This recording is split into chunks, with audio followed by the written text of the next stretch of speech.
Le Mans Ultimate is one of the new kids on the block for PC VR sim racing. It offers the official 24 hours of Le Mans and World Endurance Championship racing. And today I'm putting it to the test on the Pimax Crystal Light and Pimax Super VR headsets. This video has been requested by a number of subscribers, especially this guy, so not being one to disappoint, we will also be taking a look at the performance on the new Pimax Player 1.41 software update, and in particular what the new GPU upscaling feature adds to the performance in-game. But how good is Le Mans Ultimate in VR?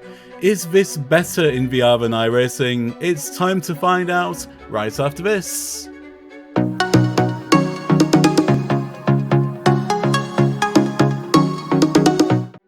So thank you to Pimax for sponsoring this video and for providing all Next Level Sim Gaming subscribers another incredible discount offer. If you have an eligible VR headset, you can trade in your VR headset and get a huge discount off the Pimax Crystal Light. And even better, you don't even have to send your existing headset back to Pimax.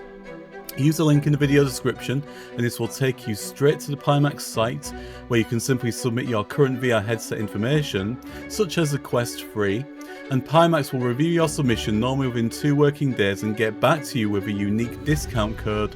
The only thing you need to provide is proof of purchase, and that's it.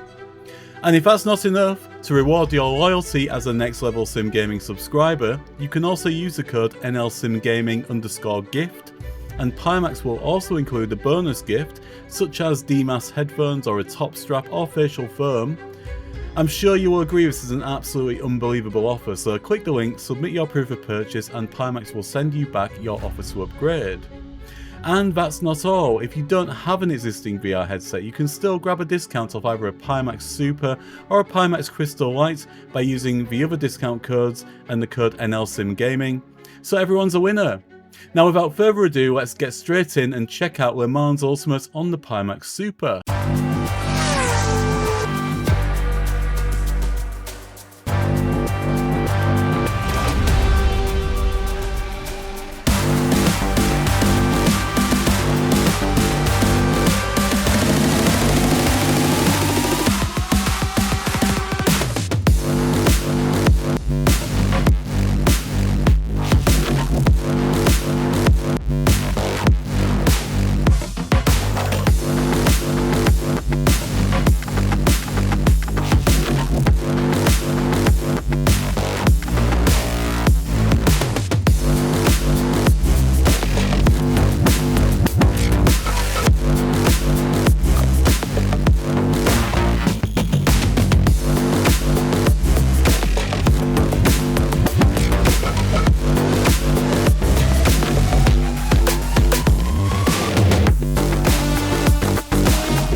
So here we are at last, guys. We are in Le Mans Ultimate, and this review or this video has been a little bit late in the coming, so I do apologise for that, but I'm not going to make any apologies whatsoever for the fact that I recorded all of the footage for this game last week, and I was going to release this video last week, and then Pimax launched the version 1.41 Pimax Play update, and it is so significant that all that footage went in the recycle bin, and I have started again with this because, my god, the Pimax boffins have done it again. They have absolutely knocked out of the ballpark with this update. I'm just going to explain to you what in this particular game and that difference has made. So the difference in this particular title is, last week I was getting around 68, 70 FPS-ish, and I'm running the title on everything maxed out, ultra settings, Pimax Play on the Pimax Super set at 0.90 in render resolution, and it's visually stunning. It looks absolutely fantastic. Now, I wasn't able to actually record on the same PC because obviously the overhead is taken up by the performance of the game. With this 1.41 update, as soon as I enabled the quality GPU upscaling and set the NIS, which is the NVIDIA GPU upscale, to quality, I was getting 90 FPS solid, and I could not believe it. That is a performance uplift of around 25-30%. Absolutely insane. Really, really is. And I thought, okay, well, let's try recording on the same PC then. And I'm now getting around sort of average of 78, 79 FPS, even recording with two 4K cameras, as you can see, and also recording at high quality settings as well. Absolutely insane. It really, really is. So in that respect, I had to just revisit this again. Now on the Pimax Crystal Light, once again, I've also played this title quite a lot. I had the Pimax Crystal Light hooked up for another video I was doing, and I'm blown away by it. Really, really am. It's on both the Pimax Super and the Pimax Crystal Light. Of course, you've got the added benefits of the Pimax Super. You've got the larger field of view. You've got the inbuilt cooling fans as well, which in this heat wave in summer, and let me just tell you, I'm recording this and it's absolutely torturous. It really is. It's presently in this room about 29 degrees, and in the UK it's been around 33 degrees for the past few days. Can't have the air conditioner running, unfortunately, because it makes too much noise to record this. I've got the sweatband on underneath here, and believe me, I'm really, really hot. So apologies once again for the delays in bringing this video to you guys, but here it is now. As you can see, it's just fantastic. And I made a really bold claim in the actual thumbnail of this video and the description saying iRacing beta in VR. And it's a really strong statement to make because I actually love iRacing as well. But I think this is an iRacing beta in VR for this reason. I'm playing here in hypercars, and I'm in the Porsche 963, and I absolutely love this car, by the way. It's absolutely phenomenal. Really nicely weighted to drive, feels absolutely fantastic. And in iRacing, I tend to play only in the rookie class. I'll be quite honest with you. I don't venture into GT3 or anything like that, and there's a reason for that. Now, there was an incident just back there, as you saw, and thankfully it wasn't anything too extreme. But one thing that really bugs me about iRacing as a casual PC sim racer is iRacing is so damn unforgiving. It really is. So even in the rookie classes in the Mazda MX-5, you've got to be so precise, my god. And in VR, of course, it's a completely different experience, really.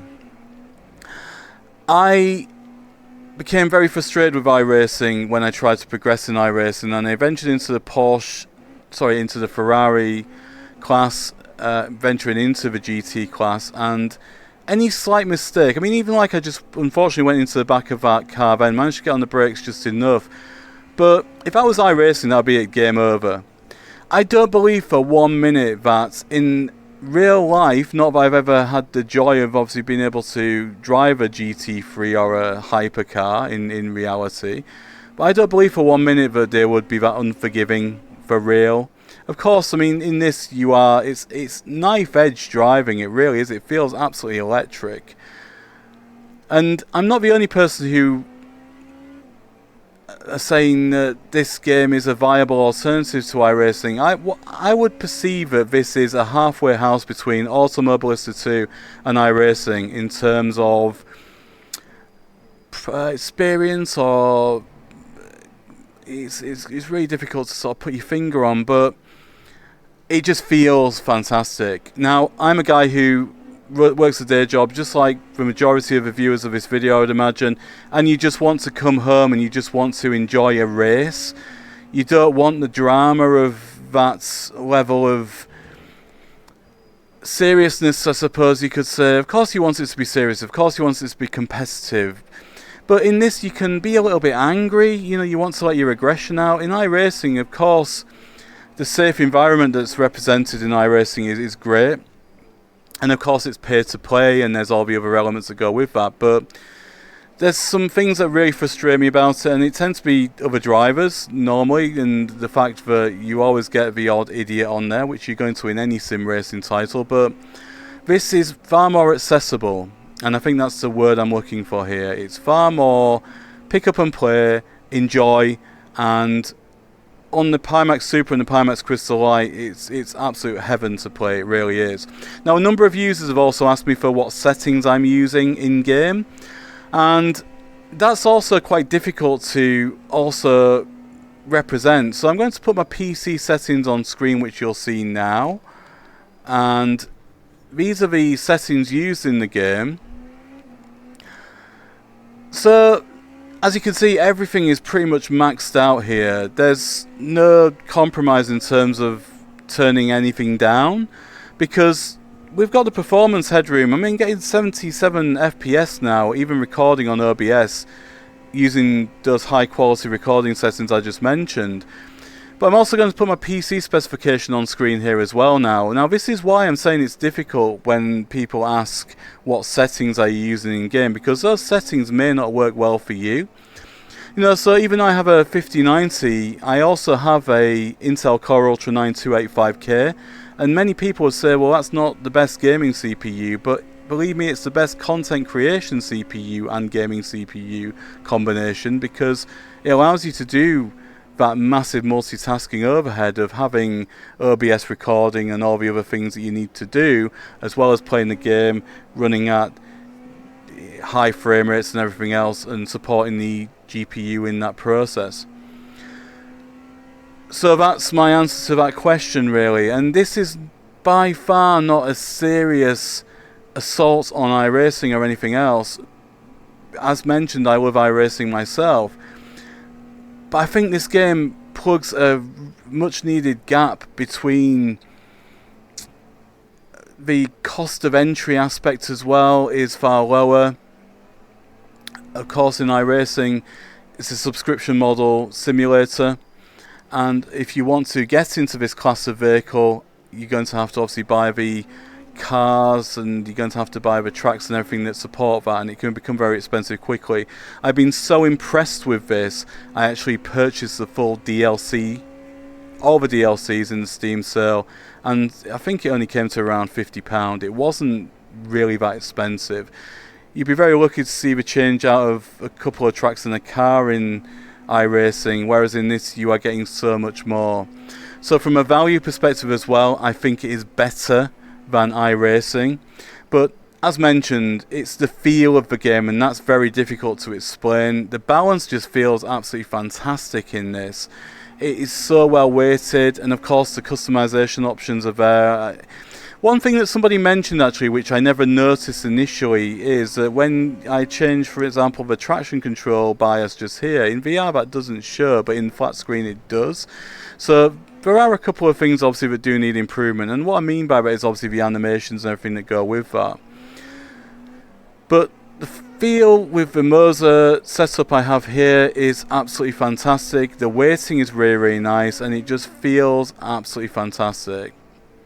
So in summary, once again, max out the settings. If you have this system that will be able to cope with that, then fantastic. You may need to tweak it visually, although that's something that I haven't done or had to do. I find that just by turning everything up in this game gives you the best experience, which is very unusual in a simulator title. Normally you would have to make compromises, and you would have to obviously then fine tune. In this, I find that just turning everything up gives me the visuals that I want, and the performance is exactly where I like it to be. Of course, you may be able to tweak it down further. But as mentioned, it's really difficult, and this is where I initially compared myself to these. I'm a casual racer, I'm a casual sim gamer, I'm a casual PC VR enthusiast. I compared that 0.1% of YouTubers at the beginning, these guys who are racing GT3 cars for real, and you know, the real Max Verstappens of this world, I suppose you could say, of iRacing. Now, obviously, I'm nowhere near that. I'm nothing like that. I'm just a guy who just likes to enjoy the games.